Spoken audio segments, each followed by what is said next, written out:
Thank you for the introduction, and good afternoon, everybody, and thank you for inviting me to come along and talk to you. I'm just going to share my slides.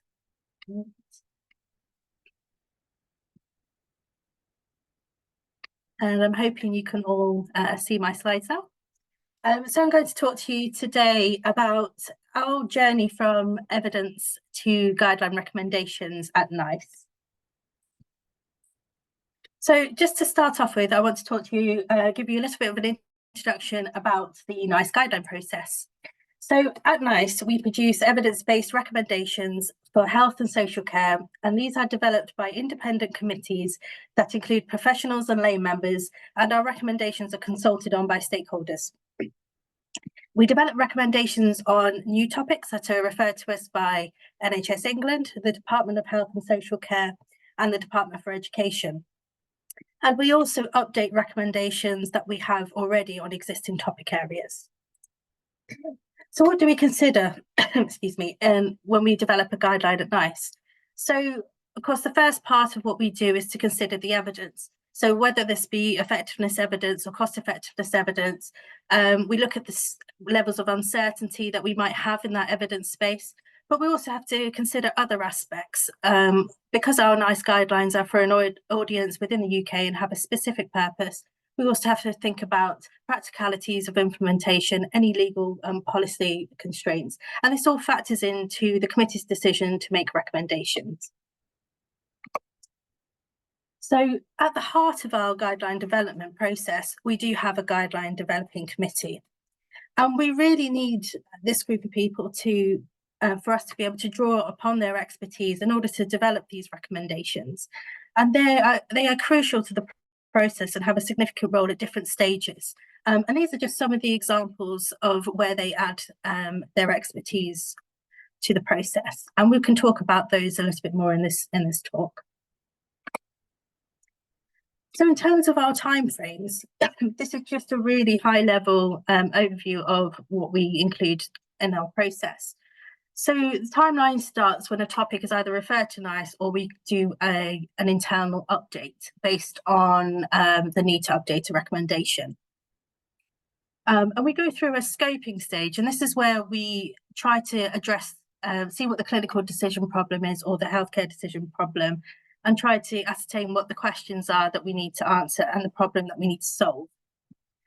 So once we have a scope, we progress to guideline development, and this is where we write our review protocols and go through our evidence reviewing stage, and ultimately the committee will make recommendations. Once the recommendations are drafted, these go out to consultation with stakeholders, and they provide us any feedback on those recommendations. We then go through a revision stage on those recommendations and an internal quality assurance and sign-off. And then finally, the guideline is published. That's not the end of the journey. Because we have the recommendations out there, we also have to monitor the evidence from publication of the guideline. And this allows us to identify any new evidence that's coming through that may impact our recommendations and ultimately mean we need to update them. And this leads to us starting that cycle all over again. So just a little bit more about our scoping process. So the guideline scope sets the boundaries to ensure that the work that we're doing stays within that initial referral that we're given. And we use the scope to be able to define the populations and settings that will and will not be covered in the guideline, because this is really crucial to be focus the scope and answer the original question that we're being asked. It will also cover what the guideline will consider, and as I said, identifies the key issues and key questions that we need to answer. And it also includes the economic perspectives that we need to be considering in that particular guideline. Moving on to the development stage, as I mentioned, we cover the review protocol here, and we agree that with our committee. We then review the evidence based on that protocol. We send that evidence review to the committee and present the findings at a committee meeting, and they use this to draft their recommendations. So just thinking about all of these processes, we have to think about how long this is going to take us. And just to remind you that NICE's aim is to provide these recommendations in key areas of uncertainty, But we also have to be timely with this guidance. It's no point us spending many years developing this guideline when the problem needs solving imminently. So the timelines are essentially dependent on what we get commissioned. We might have just short updates to guidelines, and this means that we may only need to answer 1 or 2 review questions. So therefore, we may have a development time of just a few months to be able to do that. Where we've got full guidelines or brand new guidelines, we're starting from scratch. These could have anything in the range of sort of 15 to 20 review questions that we need to answer. And for this, generally speaking, we have around 2 years to develop a guideline of that length. And in the other extreme, back when we were doing the early rapid COVID-19 guidelines, we needed to have recommendations out immediately. So often we only had about a week to try and deal with some of the questions that we had. So you may be thinking, well, we've got a lot of work to complete in such a short space of time. So how do we manage this and maintain good quality? Well, the short answer to this is that we have to do some pragmatic reviewing. And this ultimately begins at the guideline scope and continues through to the development stage through asking our committee to agree to some pragmatic approaches that we agree at protocol. And then we carry this through to how we prioritise evidence that we present to the committee. So just referring back to the scope, our scope is our roadmap to the recommendations. So when we develop this, we do involve topic-specific expertise and key stakeholders with the aim to really try and bottom out what these key decision problems are. And this allows us to keep the guideline focused on areas where NICE can add value to practice. And this might be in areas of uncertainty, for example, where there's variation in practice, or where there's new evidence. So this might mean that we might make recommendations that may change current practice. So I'm just going to pause here because I think we have a poll ready. We're going to ask the question to everyone, how are NICE reviews different from Cochrane reviews? And we have a couple of answers. You able to watch that? Thank you.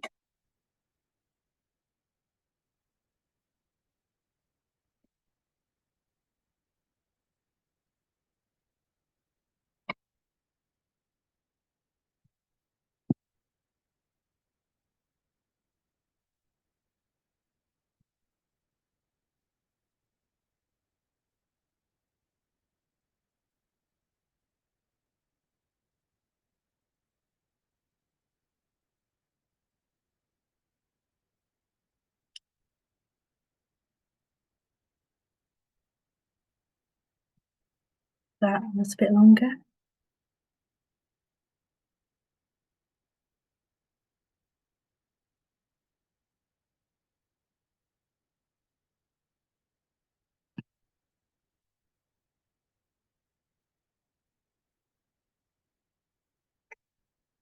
We have the results through yet.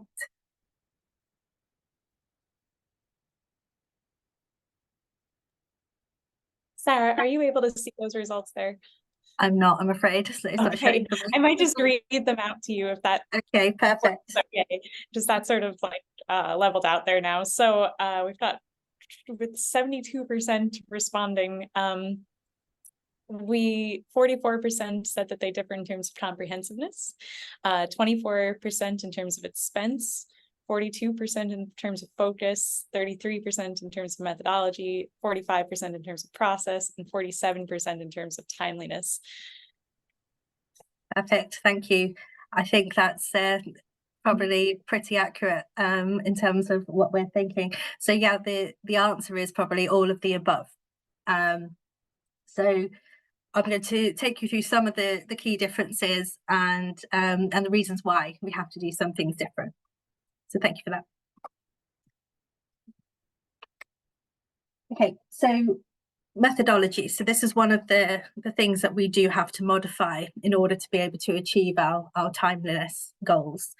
So a couple of the key things that are different between NICE reviews and Cochrane reviews are that NICE reviews are just not as comprehensive For example, one of the things that we do pretty much all of the time is to limit our searches to published English language articles. And really, this is just about managing the time needed to complete the review. We do not have the resources to be able to translate articles, so it's easier for us just to focus on English language papers. Very occasionally, we might bring in some other limitations, and this is purely topic dependent and based on what the committee prefer. So, for example, we may limit to OECD countries. And we will only do this when we think that this will identify evidence that's really relevant for the guideline audience that we're writing this guideline for. So it might be a particular surgical intervention that's only available in OECD countries, for example, or most commonly practiced. So therefore, we'll be limiting to those papers, and it will be more applicable to our guideline audience in that sense. So our recommendations are going to be more applicable there. Another thing that we don't do the same as Cochrane is, for example, we don't fully double screen titles and abstracts, and we don't double data extract with 2 independent reviewers. But instead, what we do is make use of priority screening within our evidence management software. But we also have a safety net of our committees and stakeholders.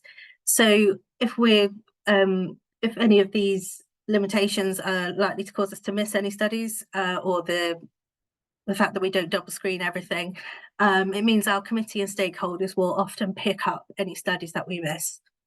And as a result of this, we're able to manage our resources that are needed, and it means we rarely miss any studies that are important for the guideline topic. So the next stage would be to develop the review protocol, and this is pretty much the same process in terms of the framework, where we use a PICO-like framework to base our protocol on. However, as I've mentioned, we have limited resources. We have to think about timelines and the capacity of our analysts, but also we have really important factors to consider about the guideline audience and where the recommendations are going to be implemented. So what we have to think about when we're asking our question is, are we going to be answering it with the best available evidence? So we need to think about the study designs that we're including.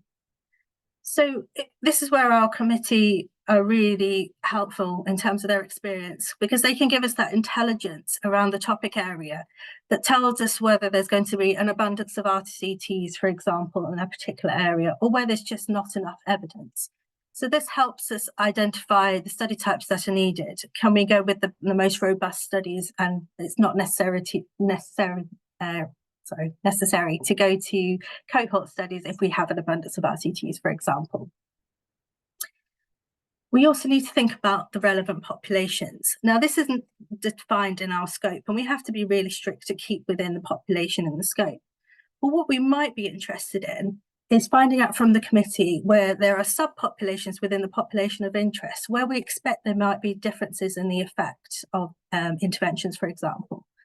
So this will form a discussion around whether we should do some subgroup analyses, and we can predefine those subgroup analyses with the committee and put those in our protocol. We also need to think about the applicability of what we're looking for in the evidence review. So one of the examples I can give you is around interventions and tests. So there's no point us looking for evidence on an intervention that is not currently recommended in the UK or not available on the NHS, because we simply can't recommend it. So we have to be realistic and make sure that what we're looking for is going to be feasible in terms of recommendations at the end of the guideline. Another important factor that we need to consider is the outcomes that we're looking for. So obviously studies will report on various different outcomes, but what we need to ask to our committee, are all the outcomes that are reported in a study going to be important for their decision making? And the short answer to that is probably not. So what we need to think about is prioritising outcomes for the decision making and thinking about what matters most. So we work with the committee to identify which outcomes are key to addressing the decision problem, and will most likely help make recommendations that are going to add value to the healthcare system. So, as I've mentioned before, the committee includes lay members, and they're really helpful in helping us and the rest of the committee understand what's important to patients too. So it's not just about what's important for clinicians and healthcare providers. We really need to understand what's important to for the patients too. Another thing we need to check with our committee is consider if the desired outcomes they're looking for are likely to be found in the literature. And when this might vary, we can ask them, can we use proxy measures instead? So, for example, in a cancer guideline, if we're looking for disease-free survival as an outcome, we know in the literature it's unlikely that all the studies are going to report that, but they might report something similar, such as recurrence of disease. So we can just check with the committee if that's feasible for us to include. So we end up painting a picture of this full outcome without limiting the evidence too much. But importantly, with the committee, what we need them to understand is the implications of the decisions made at this stage. So we are being pragmatic, and that means certain things are not going to be looked for when we do our searches. So they do need to understand that that's the case. And as long as they're happy that they've identified the most important things and they don't feel that they're going to miss anything that's significant, then we're okay to agree these approaches at protocol stage. So following on from that, we also need to think about how we want the outcomes to be measured. And this should be a committee preference. So we should be asking them what they would prefer. So in a situation, for example, if we are doing an evidence review on depression interventions, and one of the key outcomes we're interested in is depression, well, there's several ways to measure depression outcomes. There's several scales, for example, that are used. So what we need to understand from the committee is there a particular scale that is commonly used in practice or is preferred in practice? So is there a way that we can just extract studies that report on that particular scale? Or is there anything that we can do to convert the data from other scales, for example? So this just drives the applicability of the guidelines. So we're keeping that in mind from the start. How are we going to be able to make recommendations that relate to a tool that is used in practice? We also need to think about how meaningful the measures are. Some measures are just more intuitively easier to understand, and from our experience, often that it means dichotomous outcomes. So, for example, if we're looking at renal function impairment, it might be better to present evidence or present the data according to the data on EGFR in corresponding to thresholds for chronic kidney disease stages, instead of just measuring a continuous outcome such as change in EGFR. So that becomes a bit more meaningful for the committee and allows them to make decisions. Another important factor is the timing of the measures. So we have to think about balancing the ideal timing, or the timing that relates to current practice, compared to what we're likely to find in the literature. So, for example, for diabetics, HbA1c levels often measured at an annual diabetic review, but the studies may report the results of that at 3-month time points, for example. So it was just to be about having a discussion with the committee to say how relevant are those shorter time points in order for them to make their decision. Are we able to extrapolate to longer time frames? And is there anything that we can do with that will help them make recommendations? And another really important thing that we have to constantly do with the committee is, for every decision that they make, you have to ask them why. We need a rationale as to why they suggest these measures, or make a choice on a type of scale, for example, because it also reinforces their understanding of the implications of those decisions, and it just makes it clear that we are on the right track all the way through. So another important thing to note is our reviews aren't standalone. So depending on the topic area, we may need to look up more than one type of question. And generally speaking, these fall into three categories. We look at clinical effectiveness, cost effectiveness, and we also can look at qualitative evidence. And so in an ideal world, if we're using all of these to answer a general question, we want to be able to bring these together in a committee to so they can get the full picture in order to make their recommendations. And sometimes it's really helpful if we have some kind of common or similar outcome measure that we can use to join these together. It just helps paint the full picture, and they can make a more informed decision on their recommendations. Another example of where our reviews aren't standalone, especially where you're looking at a new guideline with several questions, it might mean that some questions are dependent on the findings of an earlier review in order to progress. So, for example, if we were looking at a question on prognostic models, wanted to know which prognostic model worked best for a certain condition, but we had a follow-up question that required the best prognostic model to be able to determine someone who was determined at low risk. How would you follow those up based on that prognostic model? So we kind of need that answer before we can answer the next question. And that does happen quite a lot, especially with the larger guidelines when we're starting from scratch. So once we've agreed the protocol, we go away and we do the evidence review. And the next stage is to bring this back to the committee and present our findings. Oh. Okay. And again, when we do this, we constantly have to refer back to the decisions they've made at the protocol stage. So, for example, we might do this by presenting the prioritised outcomes that they highlighted at protocol stage, because these were the most important ones for decision making. We also really need to highlight anything that the committee might need to think about, because we're telling the story of the evidence. So this might be things like context of the studies, the likely generalizability, or any differences from UK practice that they need to be aware of that we've identified. One example that I have is back when I was reviewing evidence for interventions in schools. A lot of the evidence we had came from the USA and Australia, and just the way that they describe their school systems are different to the UK. So I had to do a bit of a mapping exercise. So, for example, looking at different grades in the US and map them across to what they would be in the UK. And it just gave a little bit more understanding of what the evidence was we were looking at and whether it was actually generalizable to the UK setting.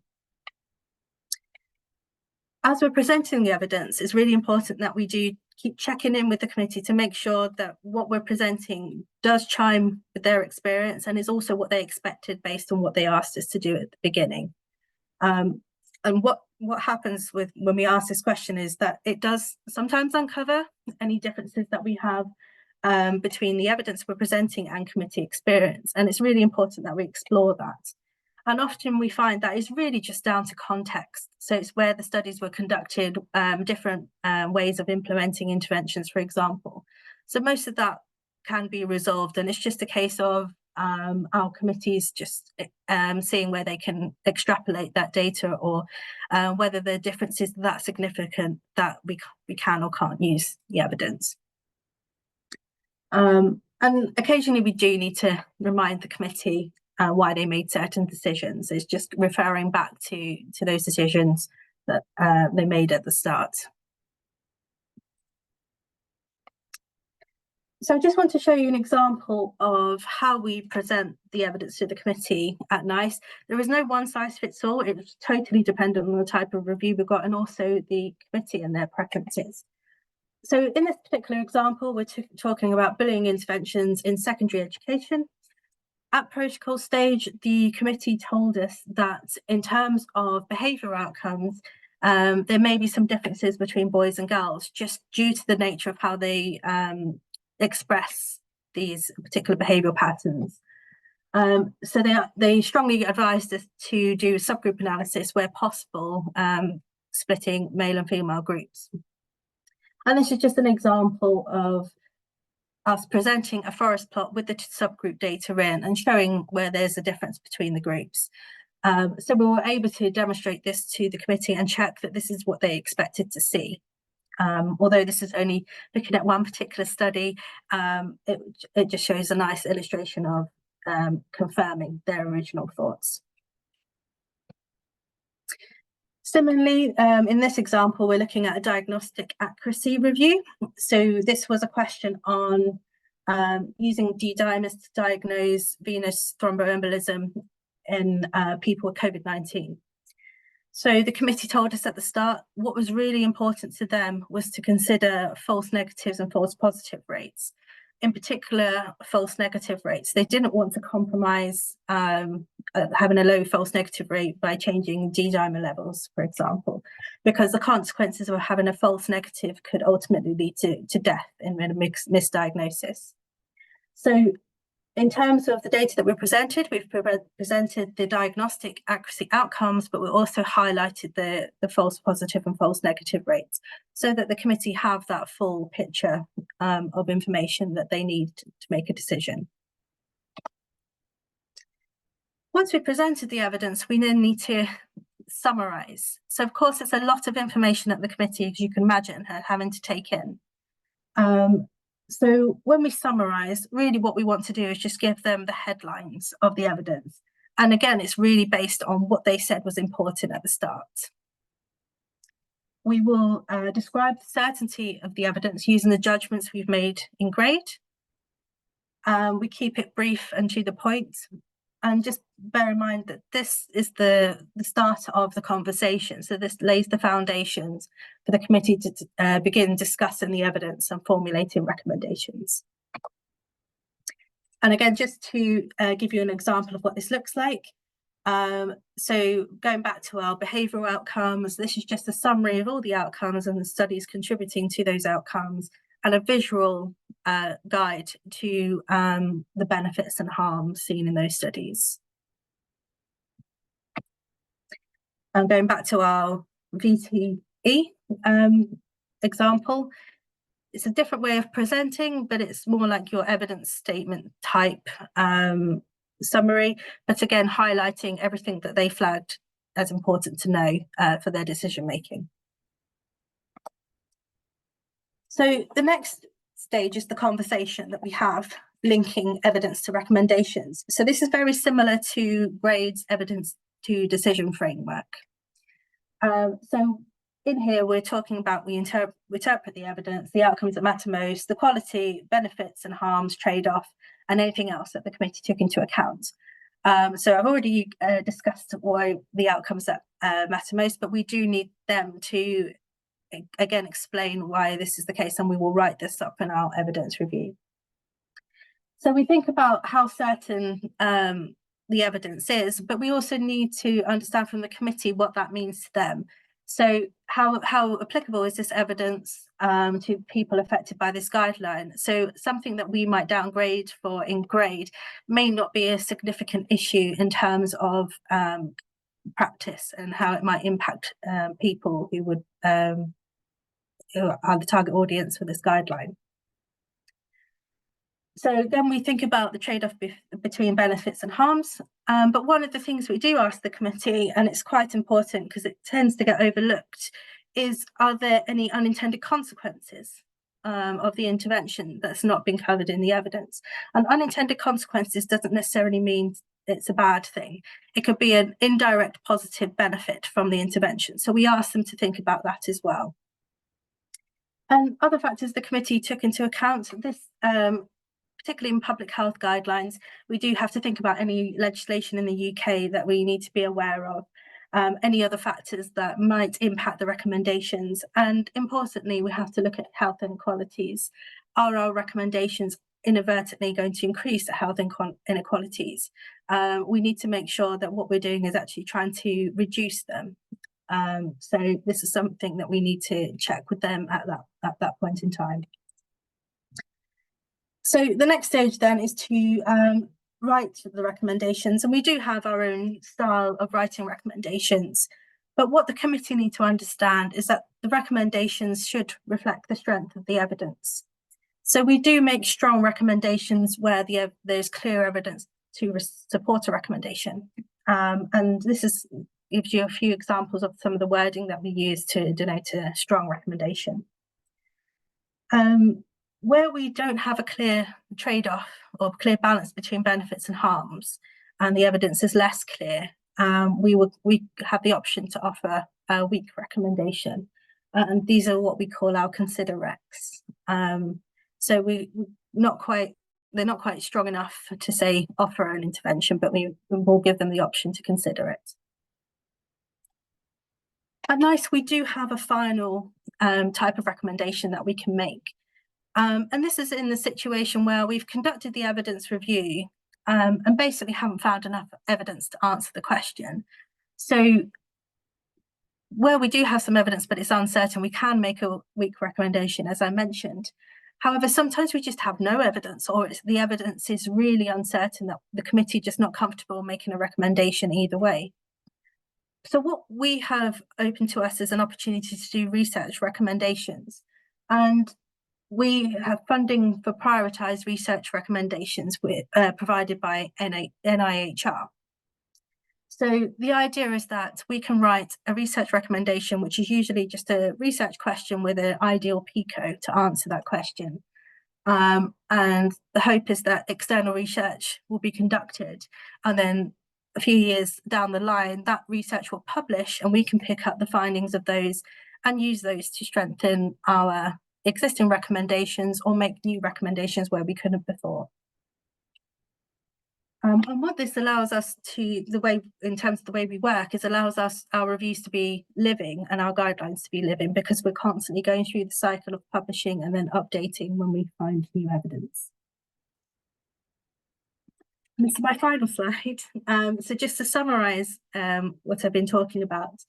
So ultimately, NICE have a decision problem to solve. And in order to do this in a timely manner, we do have to be pragmatic in our methods and processes. So this is probably the key difference between us and Cochrane.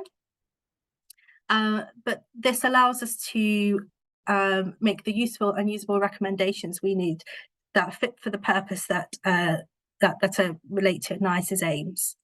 And I think I'm going to stop there and just ask Hugh if he has anything he wants to add at this stage. Hugh. No, nothing to add from me on this. But we have got a few questions in the chat for you. Perfect, thank you.